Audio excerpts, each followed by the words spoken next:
we have two options as per our standing orders, to either consider this matter by a special committee or the plenary.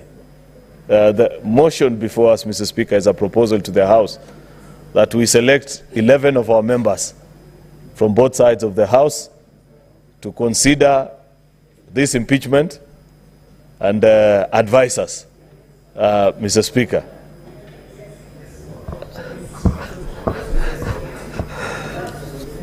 Mr. Speaker,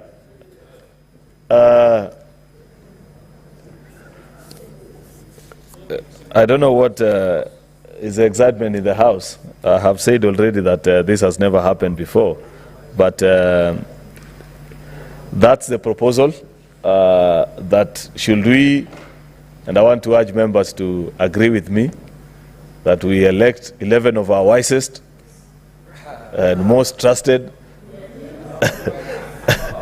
senators, Mr. Speaker, who we think have the sufficient wisdom to read on our behalf, make a decision, and as you know, as per our standing orders, Mr. Speaker, should they elect that the matters have not been substantiated, the matter dies, and there is no recourse for the House. However, should they confirm any of the 11 charges, even one, Mr. Speaker, then they will invite the rest of us to join them in making a decision. Therefore, Mr. Speaker, with those very many remarks, this is not a matter that I want to speak long to, because there's more serious matters that lay ahead with regards to this particular motion, Mr. Speaker.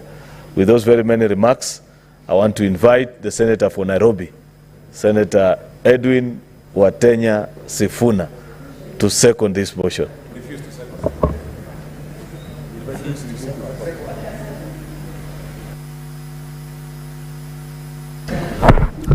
Thank you, Honorable Speaker. As you have indicated in your communication, indeed this is a matter that is extremely unique, that has elicited immense public attention, and therefore, Honorable Speaker, given the mood of the House and especially on the minority side, I respectfully decline to second that motion.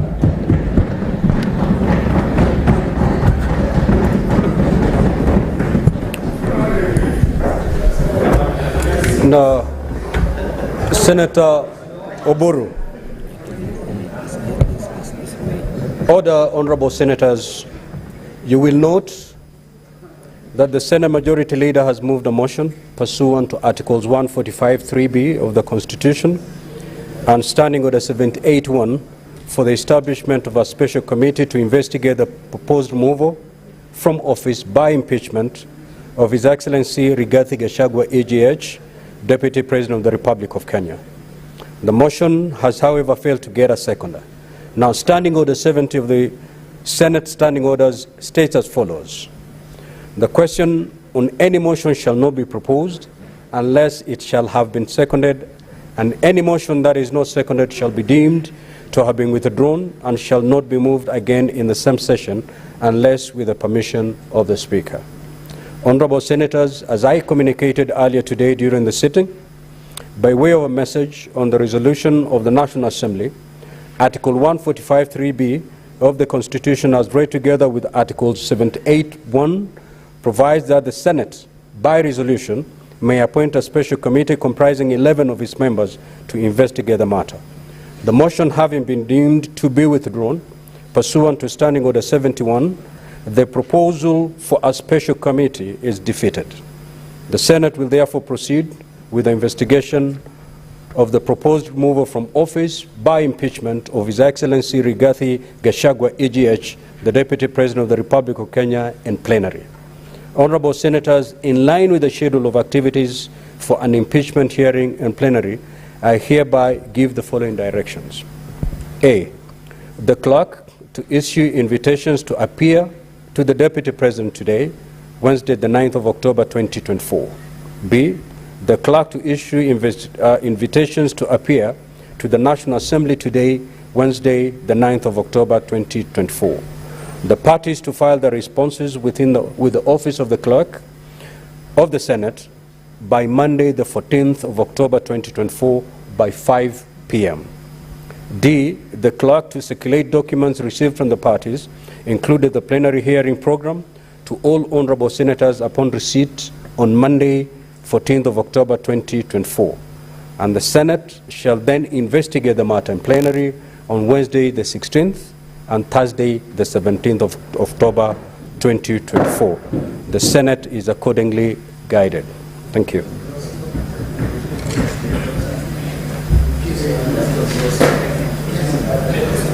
Yes. Any clarification, Senator Fernandi?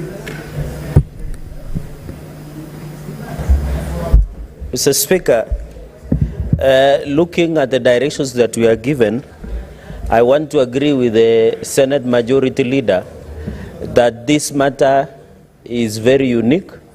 It is uncharted territory. We are so used to impeachment of governors as we have done before.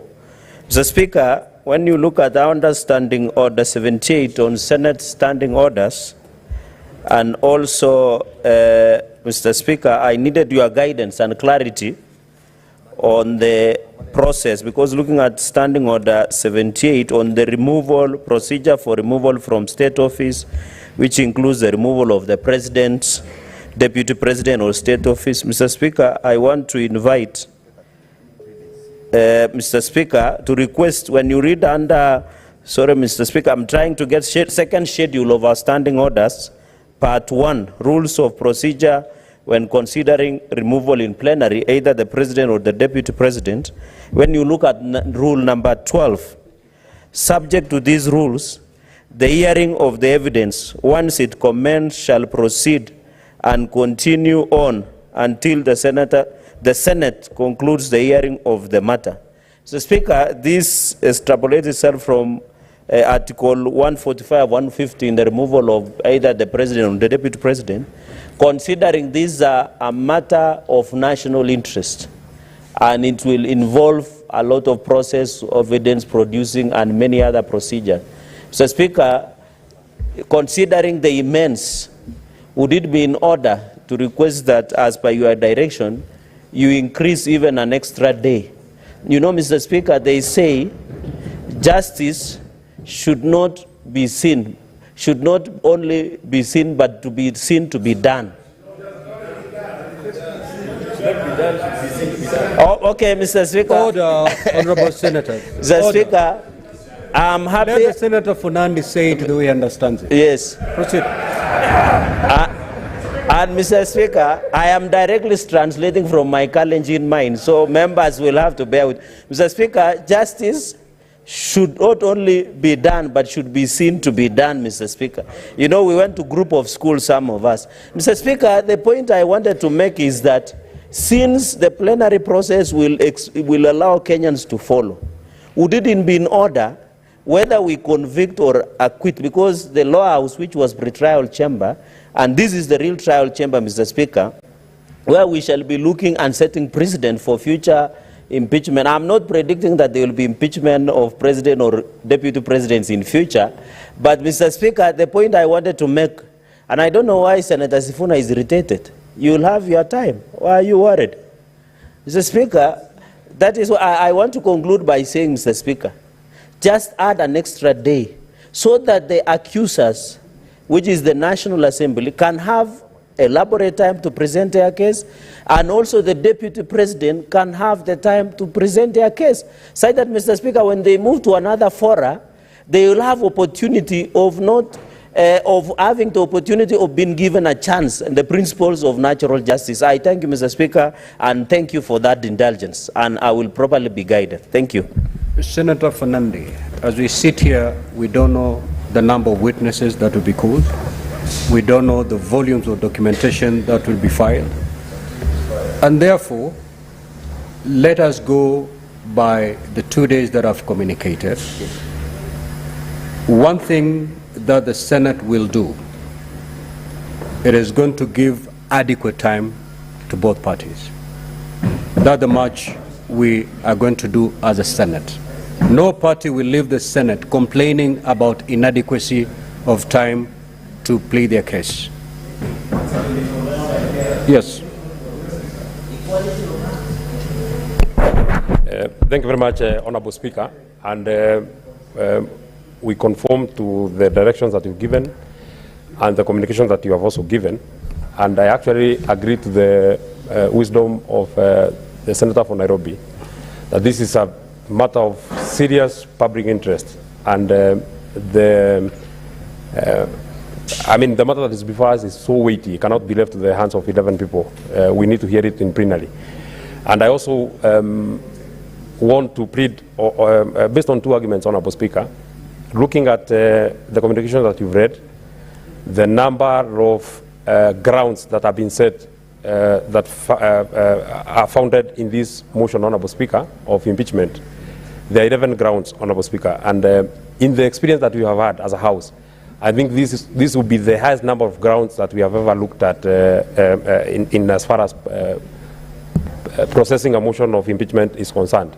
That is my first concern. Number two, when we last dealt with the last impeachment of Governor from Meru, the reason why we were rushing against time and we didn't allow members to debate and give their input. And I would not want us to get ourselves in that kind of a situation, that members want to give their contribution, they want to convince the others, because the reason why a motion, we have to debate on this motion is that I can convince the other members that I think the Deputy President should be removed or should not be removed. And we didn't get that opportunity during the last sitting. Why? Because the dates that had been gazetted for that particular removal were lapsing that particular day, and we had to vote. We had to start voting before 12. So if we get ourselves in the situation that you said that we are processing this motion on Wednesday and Thursday, and it is Thursday, we are almost done with the proceedings at Thursday, 11:30. Then we don't have time to debate. It is upon this reason why then, even if we leave the 2 days that you have communicated, then we need to leave it open that if we find ourselves that we are just done with witnesses, both the accusers and the ones that are being accused, the defense team, Honourable Speaker, if you are not able to debate, then you can come the next day, debate and take a vote. We should not then hurry this process as we hurried the last process, and it's not that we hurried it because we wanted. Many members wanted to contribute. It is the reason why the voting was very acrimonious. That's hard. Thank you very much, Daktari, for that. Nyandaro is far, and we have small challenges. So, it was very acrimonious here. You saw many members here, you know, and it was not very neat. I would not want us to. I would not want to find us in such a situation. I wish you would allow that even if we get to Thursday and you have not gotten to debating, you can allow us to come on Friday, debate and vote.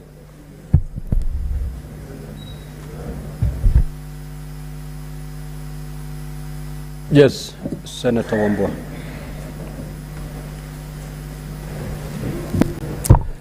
Thank you, Mr. Speaker. Mr. Speaker, just two things. One is on the matter of your communication about how then we conduct ourselves from today going forward. As Speaker, you have given direction. These phones. You have given direction as a Speaker that members should restrain themselves from making public utterances, especially on the substance of this impeachment, which is a good direction as a Speaker, because we are going into a long weekend and we are engaging with our constituents. The temptation to prosecute this matter even before it comes here is very high. So that caution is good, Mr. Speaker. Only that, Mr. Speaker, I will hasten to add that listening to the public wherever I go, and I don't go to a lot of places, Mr. Speaker, the whole world, the whole country is looking up to the Senate for justice to be seen to be done. In fact, there wasn't so much attention on the proceedings in the National Assembly. A lot of people saying, let's wait for this matter to go to the Senate.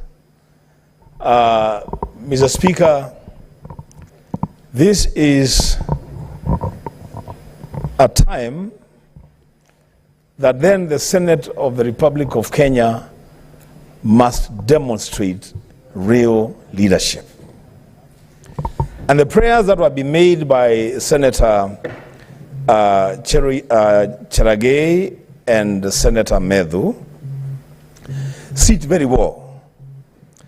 That, Mr. Speaker, the assurance you have given that both parties will have sufficient time to prosecute their cases and to do what they have to do. Mr. Speaker, let that assurance also go out that the judges sitting on this matter will also have sufficient time to reason, to caucus. Mr. Speaker, and when there is need for even members to take time off, 30, 40 minutes, to caucus and steer this thing properly. So, Mr. Speaker, we don't have, I would really hate to see a situation where we end up the way we did with the Kawira case, the Governor Kawira case, where the last minute of voting is so chaotic, Mr. Speaker. Mr. Speaker, one other thing that you may also Senator need to... Kadure, just let him conclude so that I just give directions on this matter. Let us not prolong this debate. Mr. Speaker, let me just conclude by saying that the other thing that you may also guide us now and into the debate is try and teach us on the issue of patience. People should patiently listen to others. Just conclude. And especially when I express an opinion that is not in line with your opinion. What is your point of order, Senator? Oh, my Kadure, goodness. because you're really insisting. Thank you, Mr. Speaker, sir. Mr. Speaker, you know, if members will go that direction of Kawira Mwangaza case, Mr. Speaker, this case is in court. And what they're implying is that what was processed here was not light. Did you like So it is not it is not standing very well, Mr. Speaker, sir, because this matter has not been determined in the court. And one of the issues that has been raised by the parties is that some of the members did not vote. There was no time for discussion and all those matters, Mr. Speaker.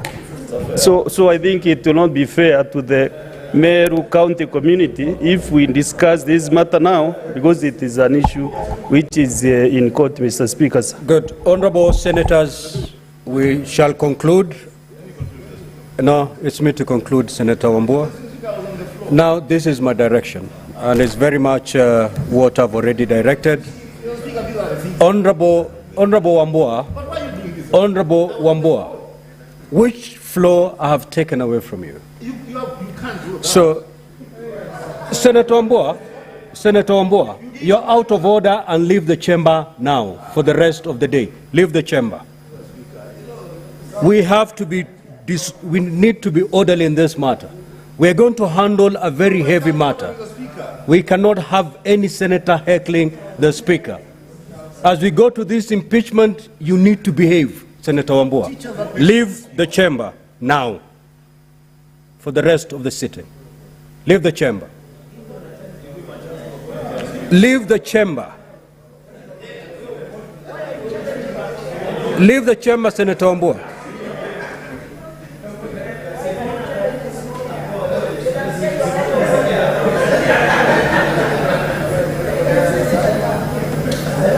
Honorable Senators, the chapter we are just about to open, the process we are just about to undertake is extremely heavy.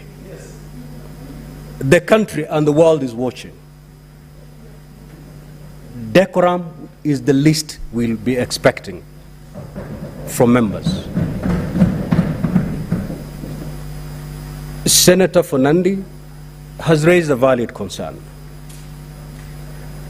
Upon reading these charges, we have 10 days to conclude this process. I have directed that this matter be heard within 2 days. We have not seen the kind of documentation that is going to be filed. We have not seen the number of witnesses that are going to be called by each party. Once we see the documentation and the list of witnesses, and it becomes obvious that we cannot conclude this matter within 2 days, we have Friday. And therefore, let us cross the bridge when we get there. But one thing I want to assure the country is the Senate is going to do justice in this matter. All the parties are going to be given a fair, they're going to have their day in the Senate. There will be zero complaints after the conclusion of this matter. Let's resist there, Honorable Senator. Next order. Order number 9, procedural motion to hold sittings on Monday, 14th October 24, and alter the hours of meeting on Tuesday, 15th October 2024. Majority Leader. Let's make progress, Senator Fatuma Dulu. Mr. Speaker, Let's make progress. I beg to move the motion, which is for the Senate to hold sittings on Monday, the 14th of October 2024, and to alter the hours of meeting on Tuesday, 15th of October 2024. That notwithstanding the resolution of the Senate made pursuant to Standing Order number 32 of October of February, Order number 32 on 15th of February 2024, and 26th of June 2024, 19th of August 2024, and 17th of September 2024, and the approval of the Senate calendar, regular sessions for the third session 2024. The Senate resolves: 1, pursuant to Standing Order number 34-4C,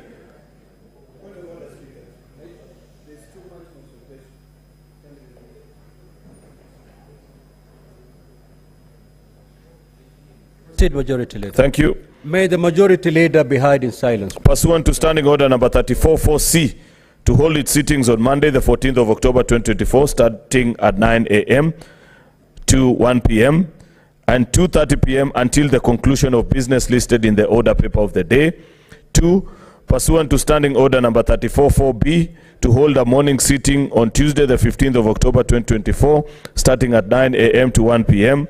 And 3, pursuant to Standing Order number 34-4A, extend its sitting time on Tuesday, 15th October 2024, afternoon sitting until the conclusion of the business listed in the order paper of the day, in order to investigate the proposed removal from office by impeachment of the Honorable Dr. Eric Kipkoech Mutai, the Governor of Kericho County.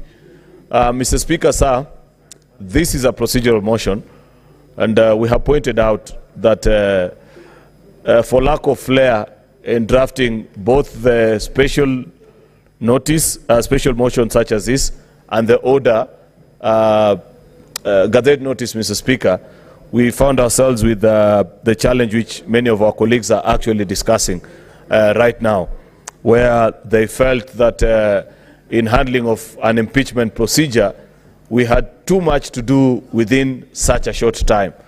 And therefore, Mr. Speaker, if you see the way the motion has been drafted, it is until the business listed on the order paper is concluded on that day. So it's not unusual, Mr. Speaker, that we leave this house on certain days at 2 a.m., 3 a.m. Has happened many times before, Mr. Speaker, because impeachments have got serious consequences.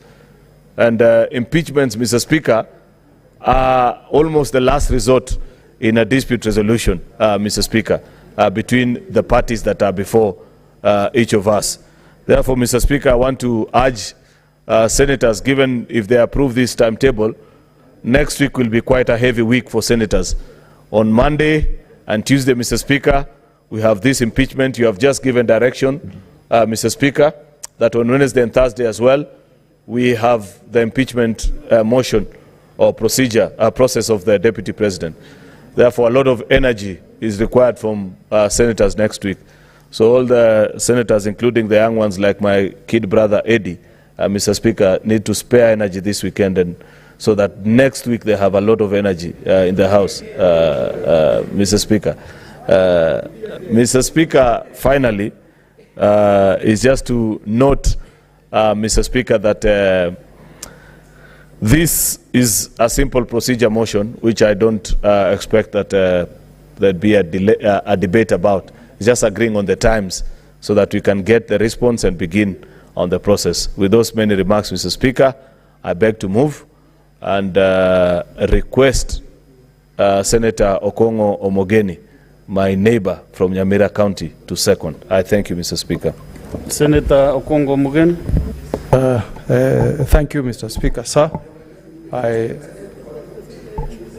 I stand to second the motion by Majority Leader and the Senator of Kericho, my neighbor, and I agree that the matter is weighty. The Senate is on the spotlight. This is the time we need to demonstrate to the country that we are fair. We can discharge our functions impartially without fear and favor. And I second the motion, Mr. Speaker.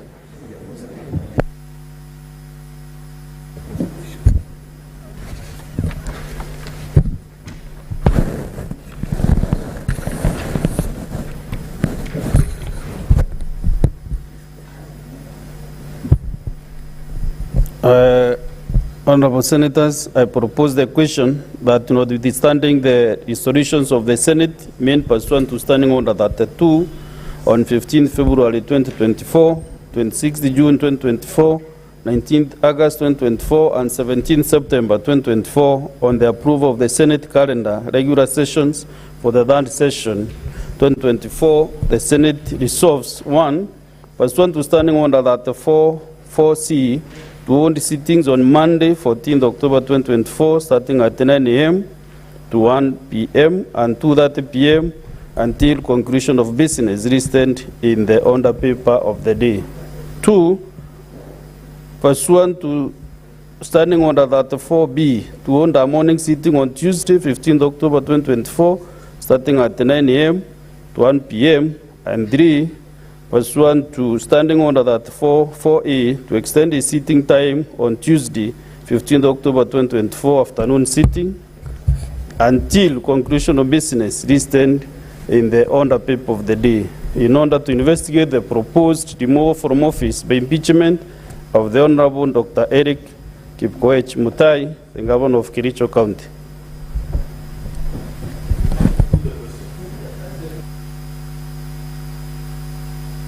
Honorable Senators, I can see a few senators lined up here on my screen.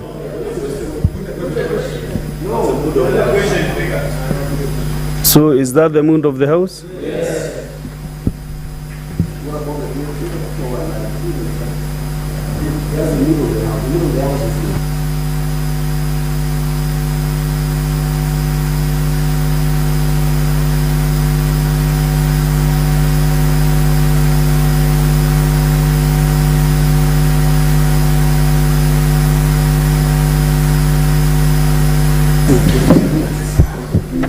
Now let me hear the wisdom of Senator Sigei Wakiri.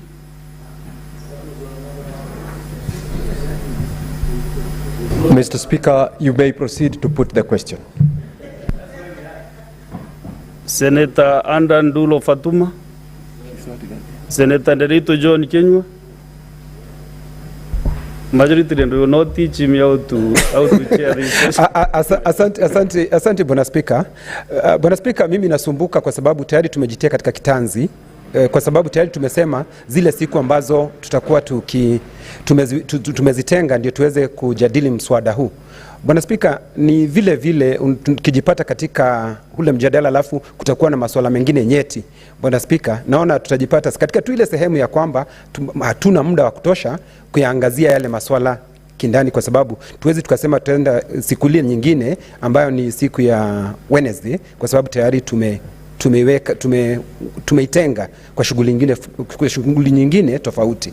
So kwa hivyo Bwana Speaker, ninasema kuendelea mbele Bwana Speaker, pengine tungekuwa tukijipatia muda zaidi, lakini naunga mkono Bwana Speaker. Kwa hoja hii Senator Kenywa, kwa hoja hii tuko nayo iko wazi kabisa ya kwamba Ijumaa tarehe 15 afternoon sitting tutakaa mpaka tumalize biashara, business listed in the order paper of the day. So that is why the majority leader and advised Senator Okech to preserve more energy over the weekend, so that even you can sit up to 6 a.m. on Wednesday morning until we clear the business that will be listed on the order paper. It is not specific on the day. It is until the business on the order paper is concluded. So it is not specific to midnight on Tuesday. It is until we clear the business. So I think you can also familiarize yourself with the order paper when before or even when the question is put. Honorable Senators,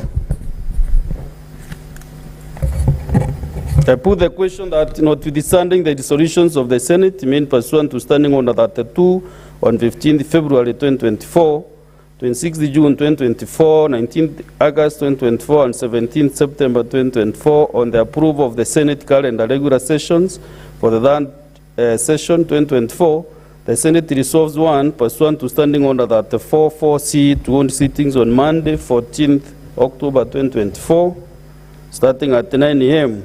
to 1 p.m. and 2:30 p.m. until conclusion of business listed in the order paper of the day. And two, pursuant to Standing Order 34-4B, to hold a morning sitting on Tuesday, 15th October 2024, starting at 9 a.m. to 1 p.m. And three, pursuant to Standing Order 34-4A, to extend its sitting time on Tuesday, 15th October 2024, afternoon sitting until conclusion of business listed in the order paper of the day, in order to investigate the proposed removal from office by impeachment of the Honorable Dr. Eric Kipkoech Mutai, the Governor of Kericho County.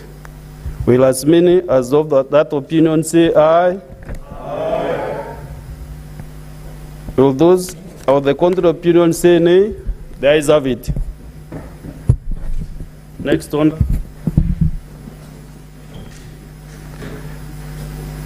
Order number 10, motion.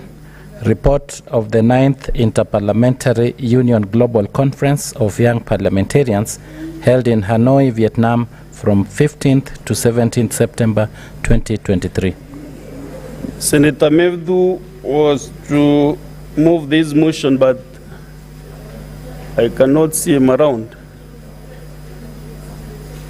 Next order. So this motion is deferred until next time that will be allocated.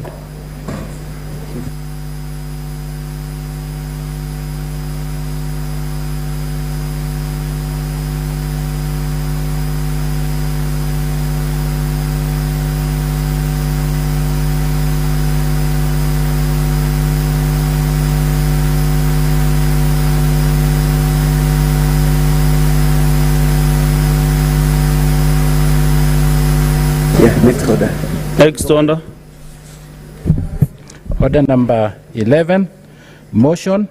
Reports of the Kenya delegation to the 147th and 148th assemblies of the IPU and related meetings held in Luanda, Angola from 23rd to 27th October 2023 and in Geneva, Switzerland from 23rd to